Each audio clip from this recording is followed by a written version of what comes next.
শুভেন্দু বাবুদের ভুল হচ্ছে, কারণ নির্বাচন হবে 26 সালে বিধানসভা। তাই এত আগে এটা নিয়ে মানুষ যদি মনে রাখবে না। আমাদের গ্রাম থেকে 50% লোক ভারত চলে গেছে, আমাদের পাড়া থেকে। 50% লোক ভারত যাওয়ার, আমার 3টে কাকাতো ভাই গেছে। তা এরা কিন্তু কেউ মুসলিমদের অত্যাচারে যায় নাই। মানে হিন্দু কুমার কিন্তু শুধু একটা কারণ না।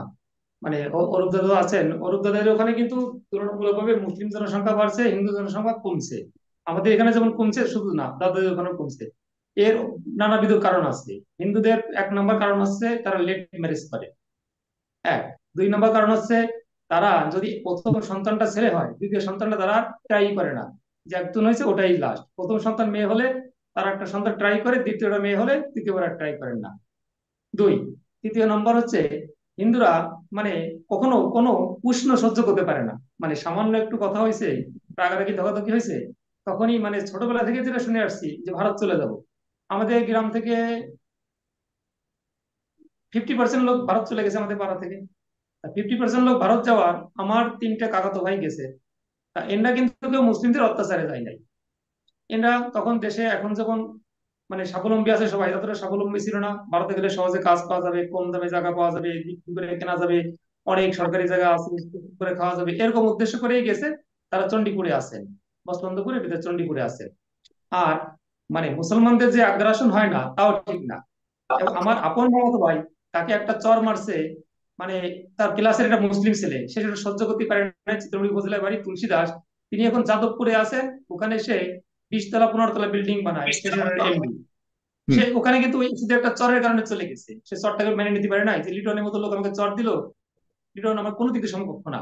এখন হিন্দু কমে যাওয়ার এই 4টে 5টা সহ যদি স্টাডি করে আসতাম, তাহলে আরো 10টা কারণ দেখাতে পারতাম। তা আমাদের এই 4টে 5টা কারণ কারণের কারণে হয়, কিন্তু একদম সরাসরি যে মুসলমানরা দায়ী তা না। মুসলমানরা দায়ী, আমাদের লেট ম্যারেজ দায়ী, সন্তান না নেওয়া দায়ী, এবং বৈরী আবহাওয়ার সাথে আমরা কখনো তাল মেলাতে পারি না। 19-থেকে 20 হলে চলে যায়। যেমন আমার মামাতো ভাইদের পাল্টা চর মারতো, তাহলে দেশে থাকতে পারতো। কিন্তু সেহেতু দেশে থাকে নাই, এটা পাল্টা চর মারতে এসে যায় নাই। আমরা চলে যাবো। একটা বাচ্চা মেয়েকে ছোটবেলায় খেলনা কিনে দেওয়া হয়, মানে ছোট হাঁড়ি পাতিল রান্নার জিনিসগুলো কিনে দেওয়া হয়। কিন্তু সেই মেয়েটার কিন্তু মস্তিষ্কে যে আমি মেয়ে মানুষ, আমাকে রান্না করতে হবে, এই রান্না শিখে বড় হতে হবে, এইটা শিখে বড় হয়। আর একটা ছেলে বাচ্চাকে মেলায় গিয়ে কিনে দেওয়া হয় একটা বন্দুক, একটা পিস্তল। কারণ কি? সে বোঝে বন্দুক দিয়ে দেশ শাসন করা যায়, বন্দুক দিয়ে মানুষকে গুলি করা যায়, ক্ষমতার একটা বিষয়। আর ছেলেটা কিন্তু এই ক্ষমতা নিয়েই বড় হয়, আর মেয়েটা মাথায় রান্না করতে ওটা নিয়ে বড় হয়। ঠিক হিন্দুদেরও ছোটবেলা থেকে বলা হয়, তুই হিন্দু ও মুসলমান, ওদের সাথে মিশবি না, ওদের সাথে পারবি না, ওরা ক্ষমতাবান, আমরা সংখ্যায় কম, ওরা সংখ্যায় বেশি। ঠিক আমরা এই দুর্বলভাবে বেড়ে উঠি, এজন্য আমাদের যখনই কোনো মানে প্রতিকূল পরিবেশ হয়, তখনই আমরা চলে যাই। এমনও আছে পাশের বাড়ির সঙ্গে মারামারি বাঁধছে, হিন্দু আর হিন্দু জায়গা জমি নিয়ে মারামারি বাঁধছে, একটা মামলা হয়েছে, ভারতে গেছে আর আসে নাই। প্রতিপক্ষের সঙ্গে ঝগড়াঝাটি বাঁধছে, আমার ছেলে রাখবো না, এই জায়গায় আমি বিক্রি করবো। হিন্দুদের ভিতর বলছি, মুসলমান না। যে ভাইয়ে ভাইয়ে গন্ডগোল হচ্ছে, এক ভাই আর এক ভাইয়ের পর রাগারাগি হয়েছে, জায়গা বিক্রি করে ভারত চলে গেছে। এরকম হুম। 10টা কারণের কারণে বাংলাদেশ থেকে হিন্দু কমছে। কিন্তু দুঃখের বিষয়, তুলনামূলক অরূপদাদাদের পশ্চিম বাংলাও মুসলিমদের যে কায়দায় বৃদ্ধি হয়েছে, হিন্দুরা কিন্তু সেই কায়দায় পারে না। হিন্দু জনসংখ্যা দাদাদের ওখানে কমে গেছে, এটা ঠিক। দাদাদের ওখানে কমে গেছে। আর আমি আরেকটু বলবো, দাদাদের সাথে যে বিরোধটা মানে বিজেপি, আমরা সেখানে এখানে বিজেপি আর আরএস বলতে রাজি না দাদা। কারণ রাম মন্দিরে কিন্তু বিজেপিরা তখন ক্ষমতায় ছিলেন না। রাম মন্দিরে কর সেবকরা আক্রমণ করলে প্রথম কিন্তু রাম মন্দিরের ভিতর পূজার অনুমতি কিন্তু রাজীব গান্ধী দিয়েছিলেন। সেখানে কিন্তু তারা মন্দির ওই ওই যখন মসজিদ ছিল, সেখানে ঢুকিয়ে পুজো করা শুরু করছে কিন্তু রাজীব গান্ধীর আমলে। তারপরে কিন্তু মামলা মোকদ্দমায় এট লাস্ট একটা কোর্টের মাধ্যমে কিন্তু বিজেপি এখানে আসে। হুম। এখানে কিন্তু মানে সেটা হচ্ছে বিজেপি আর এর সরকারের ওইভাবে কিন্তু তারা আসে নাই। প্রথম অনুমতি কিন্তু রাজীব গান্ধী দিয়েছে, এটাও কিন্তু আমরা জানি দাদা। আর মানে এই যে রাম আর আপনাদের ভিতরে যে পার্থক্য, জয় শ্রীরাম শোনার পরে আমরা দেখছি যে আপনাদের মুখ্যমন্ত্রীর সামনে জয় শ্রীরাম বলার কারণে আপনাদের গ্রেপ্তার করে জেলে নিয়ে গেছে। অর্থাৎ আপনারা এই বিরোধটাকে মানে তারা মৌলবাদী, আপনারা মৌলবাদী না। ঠিক বাংলাদেশেও বিষয়টা এরকম চলে গেছে। এখন আমাদের যে গতকালকে একটা ঘটনা ঘটছে সুনামগঞ্জের দোয়ারায়, সেখানে বিশ্বজিৎ দাস নামের একটা ছেলে নাকি ফেসবুকে কি ধর্ম অবমাননা করছে। মানে মিডিয়া যেটুকু কম লিখছে আর কি, যেটুকু ফেসবুকে পেয়েছে তাছে কম, যে তার বাড়িটা আক্রমণ হয়েছে, বাড়িটা ভেঙে দিচ্ছে, কিছু দোকানপাটে হুম। আক্রমণ হয়েছে। কিন্তু আমরা ফেসবুকের মাধ্যমে কিছু লোক ফোন করে জানতে পারলাম যে নাম বলতে রাজি না আমাকে হিন্দুরা এই একটা কথা লোকগুলো, বলো টোটাল নরেন্দ্র, যে নরেন্দ্র দা, প্রায় 100-র উপরে কয়েকবার বাংলাদেশে কোনো আক্রমণ হয়েছে মুসলিম, 50-100। আমি বাংলাদেশে কোনো বলি মুসলিম দেশে সুনামগঞ্জের কোনো মুসলিম- সুনামগঞ্জের রসগোল্লা যেমন, নাসিরনগরের রসগোল্লা যেমন দায়ী ছিল না, বিশ্বজিৎ দায়ী হবে কিনা জানি না, ধর্ম না তারাই কিন্তু এই গ্রামের পর গ্রাম আক্রমণ হয়। এটা কিন্তু আমরা 12 সাল থেকে, এর আগে কিন্তু ফেসবুক ছিল না। এই 12 সাল থেকে কিন্তু আমরা এই ফেসবুকের কারণে এটা শুরু হয়েছে।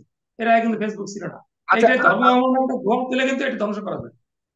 হ্যাঁ, এটা এটা জানা সত্ত্বেও একজন আরেকজনের ধর্ম অবমাননা করলে যে বাংলাদেশের মতো এবং ভারতের মতো আমাদের এখানে অবশ্যই হিন্দু বা মুসলিম ধর্মাবলম্বী অনেক আছে, যে অনেক অতিরিক্ত ভালোবাসার কারণে এমন কিছু কাজ করে যেগুলো হয়তো আমরা কখনো চিন্তাও করি না। এইগুলি জানা সত্ত্বেও আপনি কি মনে করেন না, এই বাংলাদেশে মুসলিম অধ্যুষিত দেশেও মুসলিমও যদি কেউ ধর্মের অবমাননা করে সেখানেও ওই মুসলিমকেও মানুষ দেখা যাচ্ছে ছাড় দেয় না? এটা কি জানি না, আপনি কি মনে করেন যে আচ্ছা, ছাড় দেয় না, তবে মুসলিমরাও অবমাননা করলে মানে যেরকম যে ধরনের মুভমেন্ট থাকে, কিন্তু হিন্দু করলে কিন্তু মুভমেন্ট 10 গুণ বেশি হয়। তো এটাও তাহলে এটাও দেখছি। মুসলিমদের ব্যাপারে কেন মনে করেন এবং যে যারাই অবমাননাগুলো তারা যে হিন্দুরা? কথাগুলো হয়েছে কোনো কিন্তু প্রমাণ হয় নাই যে এই হিন্দু ছেলেটা অপমান করছে একটা মানুষের। বড় বড় যে মেসাকার গুলো হয়েছে দাদা, গ্রামের রসরাজের থেকে শুরু করে রাইট। সেটি করলে ই কি থেকে বাংলাদেশ সরকার গ্রাম বা থেকে শুরু করে বাংলাদেশের মানুষ কোনো কখনো, কিছু হয় নাই। বাংলাদেশের রাজনীতিবিদরা কখনো কি প্রশ্রয় দিয়েছে কখনো কোনো মুসলিমকে, যে হ্যাঁ হিন্দুদের উপরে আমি আক্রমণ প্রশ্ন করে করো, বলছি না, ইয়ে কিন্তু করো? ফেসবুকের কল্যাণে এই নেগেটিভটা 12 সাল থেকে আমাদের পরে শুরু হয়েছে, যেটা তুলে কিছু করা যায় এবং বাংলাদেশের প্রমাণ হয়। কোনো দায়িত্বশীল পর্যায়ে আপনাকে আমি সরাসরি প্রশ্ন করছি, হাজারো মানুষ দেখবে এখানে একজন অরূপ চক্রবর্তী বা ভারতীয় একজন রাজনৈতিক প্রতিনিধি রয়েছে বাংলাদেশের দায়িত্বশীল, মানে রাজনৈতিক বা থেকে শুরু করে সামাজিক যে কোনো দায়িত্বশীল পর্যায় থেকে আজ পর্যন্ত কখনো কাউকে শুনেছেন যে হিন্দুদের উপর আক্রমণ করো, যে কোনো না কোনো কারণে কেউ এরকম কোনো উস্কানি দিতে?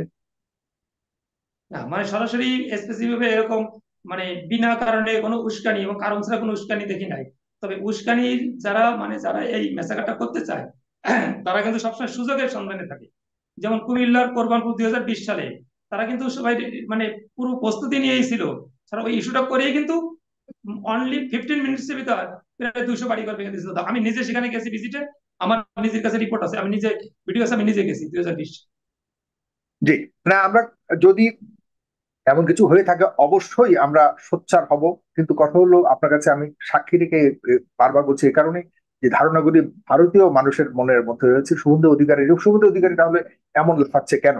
যদি এই হয়ে থাকে, আপনি বা জনগণ কমার ক্ষেত্রে যে উদাহরণগুলি দিলেন, কিন্তু তারা এগুলিকে অন্যরকম পারসেপশন, অরূপ চক্রবর্তী যেটা বললেন যে কেন কমছে, কেন কমছে তারাও কিন্তু ঠিক মতো জানেন না।